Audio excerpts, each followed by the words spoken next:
Board Chair Jones, Superintendent Hargens, esteemed board members.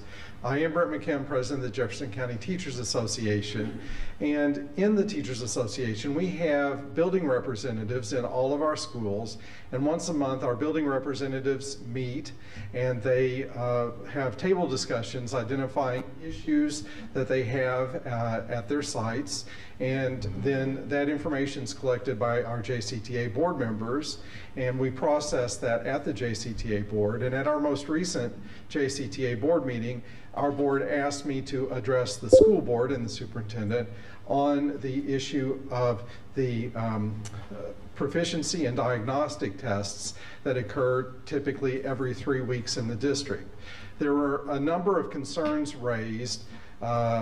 Some of the concerns focused on the quality of the questions, in which there were often, or at least from time to time, questions where there were no right answers or more than one right answer and so forth.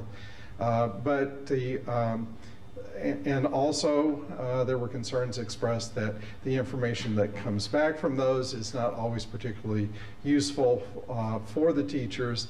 But the main issue that I was asked to communicate is that the district has pacing guides and curricular maps that map out the year. And the problem is, if you follow the pacing guides and the curriculum maps, the questions that are on the assessments each 3 weeks, the proficiency and diagnostic assessments, don't match the pacing guides.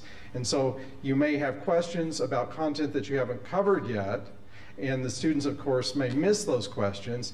Then the teachers and the staff have to develop interventions for those students to help them relearn what they haven't learned in the first place because they haven't got to that material yet, all of which creates a great deal of overhead and frustration. So there's just a great deal of frustration across the district, because if you're doing what you're supposed to and following the curriculum maps and pacing guides, you should be able to count on the assessments, problematic as they are, to at least match the pace at which you're moving through the material, but they don't.